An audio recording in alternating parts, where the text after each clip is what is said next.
Students, our fourth experiment is frequency analysis using DFT. Aim to analyze the amplitude and phase response of DFT and IDFT signal using MATLAB. So DFT and IDFT signal use பண்ணி எதை analyze பண்றாங்க அப்படின்னா signalோட amplitude and phase response வந்து analyze பண்றாங்க. Okay. So algorithm பாருங்க, start the program and get the two input sequence x of n and type of DFT. Okay, x of n input sequence வந்து get பண்ணனும் and compute the discrete Fourier transform of the given sequence. நம்ம கொடுத்திருக்க sequenceக்கு discrete Fourier transform என்ன பண்ணனும்னா calculate பண்ணனும். Okay, so find out the magnitude and phase response of given sequence. So x of n அப்படிங்கற அந்த given கொடுத்திருக்க நம்ம sequenceக்கு magnitude and phase response find out பண்ணனும். Okay, so execute the program and display the result. Okay, so அந்த program வந்து என்ன பண்ணனும்னா நம்ம execute பண்ணி result வந்து display பண்ணி பார்க்கணும். Plot the output graph for magnitude and phase. So next step பாருங்க, compute the inverse discrete Fourier transform of the given sequence. So நம்ம கொடுத்திருக்கிற sequence வச்சு discrete Fourier transform பண்ணனும், அதே டைம்ல inverse discrete Fourier transformம் calculate பண்ணனும். Okay, so inverse discrete Fourier transform calculate பண்ணி அதோட ரிசல்ட்டை வந்து graph மூலமா verify பண்ணனும். So இதுதான் algorithm. next வந்து நம்ம program மூலமா output எப்படி வருது அப்படினு சொல்லி பார்க்கலாம். So MATLAB already நான் ஓபன் பண்ணி தான் வச்சிருக்கேன். So ஓபன் பண்ணி ப்ரோக்ராமை நான் வந்து பேஸ்ட் பண்ணிடுறேன். ஓகேவா? ஸோ அதே மாதிரி ஃபஸ்ட்டு 3 கமெண்ட் கொடுத்துருக்காங்க. CLC, clear all and close all அப்படின்னு சொல்லி 3 கமெண்ட் கொடுத்துருக்காங்க. எக்ஸ் அப்படிங்கிற அந்த இதில் வந்து என்ன கொடுத்துருக்காங்க, 8 இன்புட் வந்து கொடுத்த மாதிரி காமிச்சிருக்காங்க. அண்ட் n ஈக்குவல் டு என்னது 8, that means length of the sequence, length of the input sequence தான் n ஈக்குவல் டு 8 அப்படின்னு சொல்லி எடுத்திருக்காங்க. x equal to input, enter the input. அதில் தான் xல தான் வந்து என்ன பண்ணணும் அப்படின்னா input நம்ம enter பண்ண போகிறோம். ஸோ nல வந்து length of the input sequence கொடுக்க போகிறோம். k equal to என்ன எடுத்திருக்காங்கன்னா 0:1:n minus 1. இப்போ வந்து n வந்து sequence வந்து 8 அப்படி தானே. ஸோ என்னோட length வந்து 8, அப்புறம் 8 minus 1 வந்து 7 வரும். அப்புறம் 0 to 7 வரைக்கும் k பதில் என்ன பண்ணுவாங்கன்னா வேல்யூ வந்து சப்ஸ்டியூட் பண்ணி ஃபைண்ட் அவுட் பண்ணுவாங்க. So display input sequence display X. So X of k equal to FFT, x, n கொடுத்துருக்காங்க. ஸோ இதில் வந்து FFT யூஸ் பண்ணியிருக்காங்க. ஸோ discrete Fourier transformோட அட்வான்ஸ் தான் fast Fourier transform. ஸோ இதில் வந்து fast Fourier transform யூஸ் பண்ணி x of k அவுட்புட் வந்து ஃபைண்ட் அவுட் பண்ணியிருக்காங்க. So x of k output வந்து டிஸ்பிளே பண்ணுறாங்க. x of k அவுட்புட்டில் வந்து ரியல் டேர்மும் வரும், இமேஜினரி டேர்மும் வருது. ஸோ அதனால் ரியல் டேர்மை வந்து ஒரு ரியல் டேர்ம் டிஸ்பிளேயும் பண்ணணும், அது மாதிரி இமேஜினரி டேர்மும் தனியாக டிஸ்பிளே பண்ணுறாங்க. ஓகே, ஸோ நெக்ஸ்ட் ஸ்டெப் பாருங்கள், நம்மளோட மெயின் இது என்னது, ஒரு சிக்னலோட மேக்னிடியூட் அண்ட் ஃபேஸ் வந்து ஃபைண்ட் அவுட் பண்ணுறது தான், அப்படி தானே. இப்போ எக்ஸ் ஆஃப் என்கிறது input sequence X of N அப்படிங்கிற அந்த இன்புட் சீக்வன்ஸை ஃபாஸ்ட் ஃபோரியர் ட்ரான்ஸ்ஃபார்ம் மூலமாக நம்ம என்னவா மாற்றிட்டோம், எக்ஸ் ஆஃப் கே வந்து ஃபைண்ட் அவுட் பண்ணியாச்சு, X of K output find out பண்ணியாச்சு. இனிமேல் இந்த எக்ஸ் ஆஃப் கே அவுட்புட்டை வச்சு magnitude and phase, that means angle வந்து find out பண்றாங்க. So magnitude equal to absolute x of k and display magnitude, display mag. Okay, so angle அது மாதிரி x of k ஓட angle வந்து display ஆகணும். next, so அதில் வந்து 2 step பார்த்தோம். ஒன்று வந்து discrete Fourier transform கண்டுபிடிக்கணும், அடுத்தாப்பில் என்னது inverse discrete Fourier transform வந்து ஃபைண்ட் அவுட் பண்ணணும்னு சொல்லியிருந்தாங்க. இப்போ ப்ரோக்ராம் படி நம்ம என்ன யூஸ் பண்ணிகிட்ருக்கோம், ஃபாஸ்ட் Fourier transform யூஸ் பண்ணியிருக்கோம். So fast Fourier transform find out பண்ணியாச்சு. நெக்ஸ்ட் வந்து நம்ம பார்க்க போகிறது இன்வர்ஸ் ஃபாஸ்ட் Fourier transform. அப்போனா ஆல்ரெடி நம்ம எக்ஸ் ஆஃப் கே அப்படிங்கிற அவுட்புட் வந்து ஃபைண்ட் அவுட் பண்ணி வச்சுருக்கோம். ஸோ எக்ஸ் ஆஃப் கே அவுட்புட்லேருந்து நம்ம என்ன பண்ண போகிறோம், x of n inverse. So X of கேக்கு அப்படி இன்வர்ஸாக எக்ஸ் ஆஃப் என் அவுட்புட் வந்து ஃபைண்ட் அவுட் பண்ண போகிறோம். So x of n equal to IIFT x of k comma n.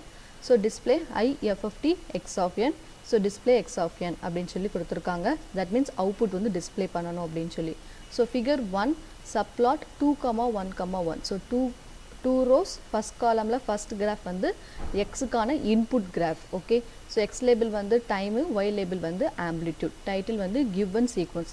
Because நம்ம கொடுக்குற sequence தான், அதுதான் அங்கே வந்து graph வந்து நமக்கு காமிக்கும். So subplot வந்து 2, 1, 2. So 2 rows 1 column, second graph வந்து என்ன அப்படின்னா x of k கான graph. இதில் வந்து real term imaginary term சொல்லி ரெண்டாக split ஆகும். ஸோ அதனால் real termக்கு வந்து real term தனியாக நமக்கு மார்க் பண்ணி காமிச்சிருப்பாங்க, இமேஜினரி டேர்ம் தனியாக பிளாட் பண்ணி காமிச்சிருப்பாங்க. ஓகே, ஸோ எக்ஸ் லேபிள் பாருங்கள் time and amplitude. So title fast Fourier transform. Figure 3 வந்து என்னது, எக்ஸ் ஆஃப் கேலேருந்து ஃபிகர் 3 வந்து மேக்னிடியூட்டுக்கான கிராஃபு, அதே மாதிரி நெக்ஸ்ட் வந்து என்னது ஆங்கிளுக்கான கிராஃப் வந்து யூஸ் பண்ணுவாங்க. So subplot 2, 2, 1. So 2 rows two காலம்ஸில் செகண்ட் காலமில் ஃபஸ்ட்டு கிராஃப் வந்து என்னென்னா மேக்னிடியூட்டுக்கான கிராஃப். எக்ஸ் லேபிள் வந்து டைமு, ஒய் லேபிள் வந்து எக்ஸ் ஆஃப் கேன்னு கொடுத்துருக்காங்க. ஸோ அதே மாதிரி சப்ளாட் 2,2,2. ஓகேவா, சப்ளாட் 2,2,2. இதுவும் அதே மாதிரி இது வந்து ஆங்கிளுக்கான கிராஃப் வந்து டிஸ்பிளே ஆகும். So 2 rows 2 columns. So second காலமில் செகண்ட் கிராஃப் வந்து என்னது அப்படின்னா ஆங்கிளுக்கான graph. X label time, y label வந்து angle x of k. So title phase response. So next வந்து எக்ஸ் ஆஃப் கே வச்சு மேக்னிடியூட் ஃபேஸ் வந்து ஃபைண்ட் அவுட் பண்ணியாச்சு.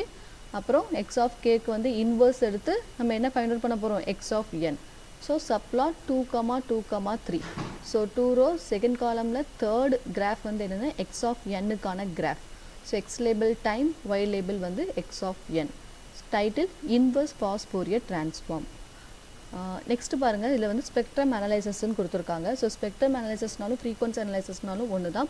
ஸோ இதில் வந்து ஃப்ரீக்வன்சி வந்து எப்படி அனலைசஸ் பண்ணுறாங்க அப்படின்னா இதில் வந்து பவர் ஸ்பெக்ட்ரல் டென்சிட்டி அப்படின்னு சொல்லி ஒன்று யூஸ் பண்ணுறாங்க. ஸோ இந்த பவர் ஸ்பெக்ட்ரல் டென்சிட்டி அப்படிங்கிறது என்ன அப்படின்னா, ஸோ நம்ம டைம் சீரீஸை பொறுத்து ஃப்ரீக்வன்சி வந்து இன்க்ரீஸ் ஆக ஃப்ரீக்வன்சி இன்க்ரீஸ் ஆகிறத பொறுத்து ஒவ்வொரு நேரத்துலையும் பவர் வந்து டிஸ்ட்ரிபியூட் ஆகும். ஓகேவா, ஸோ அப்போ எவ்வளோ ஃப்ரீக்வன்சி இன்க்ரீஸ் ஆகிருக்கு, எவ்வளோ பவர் டிஸ்ட்ரிபியூட் ஆகிருக்கு அப்படின்னு சொல்லி ஃபைண்ட் அவுட் பண்ணுறது தான் ஃப்ரீக்வன்சி அனலைசஸில் ஃப்ரீக்வன்சி அனலைசஸ். ஸோ அதை வந்து ஃப்ரீக்வன்சி அனலைசஸ் கண்டுபிடிக்கிறதுக்கு இங்கே வந்து பவர் ஸ்பெக்ட்ரல் டென்சிட்டி வந்து யூஸ் பண்ணியிருக்காங்க. ஸோ எஃப்எஸ் ஈக்குவல் டு என்னது 10 கொடுத்துருக்காங்க. X FFT equal to that means x of n equal to x of k 1:n divided by 2 plus 1 சொல்லி ஃபார்முலா கொடுத்துருக்காங்க. பவர் ஸ்பெக்ட்ரல் டென்சிட்டிக்கான formula equal to 1 divider FS into n into x FFT power 2. okay, so next power spectral density 2:n-1 equal to 2 into power spectral density into 2:n-1 சொல்லி. So இந்த ரெண்டு லைனுமே வந்து என்னென்னா power spectral டென்சிட்டிக்கான formula. So next frequency. So frequency analyse பண்ணுறாங்க. So frequency equal to 0:fs/n/fs/2. Okay, so subplot வந்து 2,2,4. So 2 rows second காலமில் ஃபோர்த் கிராஃப் வந்து என்னதுன்னா frequency analysis graph. Plot frequency power spectral density. So grid on H of Z, y label வந்து டெசிபலில் வரும். Title வந்து spectrum analysis FFT. display spectrum analysis FFT. okay, this is the program of frequency analysis using DFT. So now we are going to execute that.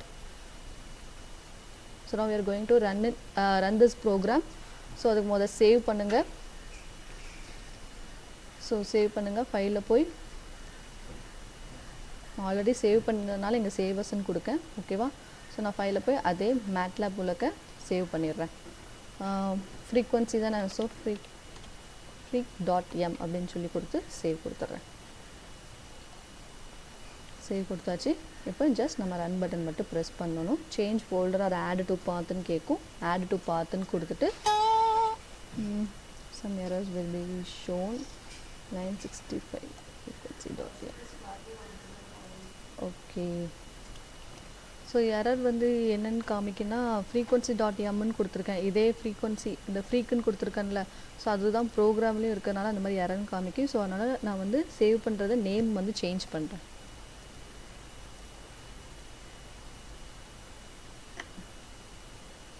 So already இருக்கிற ப்ரோக்ராமை delete பண்ணிட்டோம்.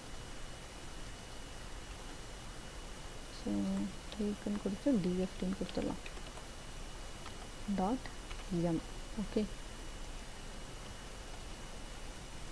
Save கொடுத்தாச்சு. இப்போ run பண்ணு. So sequence கேக்கு 8 input தானே, so 8 sequence கொடுக்கணும். So என்ன சீக்வன்ஸ்னாலும் கொடுக்கலாம்.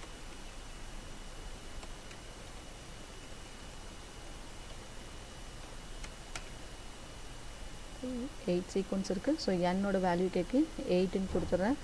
ஸோ என்டர் கொடுத்துட்டோம் அப்படின்னா நமக்கு அவுட்புட் வந்து ஜென்ரேட் ஆகிடும். ஓகேவா, ஸோ இதில் பாருங்கள், ஃபஸ்ட்டு பாருங்கள் input sequence X. Input sequence என்னது, நம்ம கொடுத்த இன்புட் சீக்வன்ஸ் இந்த இருக்குது.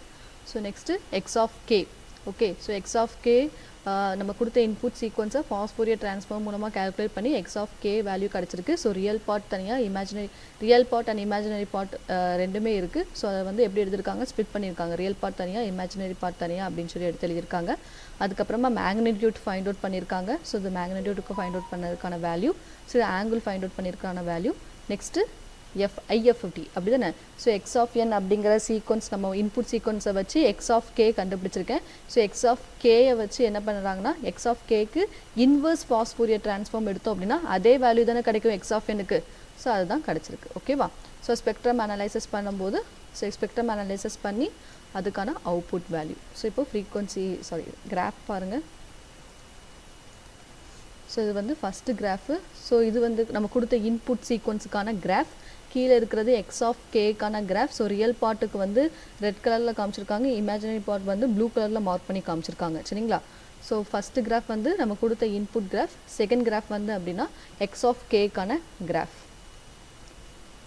ஸோ ஃபிகர் 3ல் வந்து magnitude response. So magnitude response, phase response காமிச்சிருக்காங்க. அதுக்கப்புறம் இன்வர்ஸ் ஃபாஸ்ட் ஃபோரியர் ட்ரான்ஸ்ஃபார்ம் அப்படி தானே. ஸோ எக்ஸ் ஆஃப் கேலேருந்து inverse fast Fourier transform find out பண்ணி அந்த கிராஃப் ப்ளாட் பண்ணியிருக்காங்க. ஸோ வேல்யூ பாருங்கள் 1 2 4.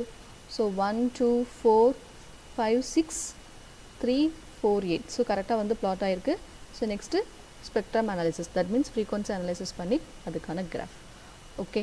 ஸோ இதோட spectrum analysis frequency analysis using DFT experiment complete ஆகுது. Okay, thank you.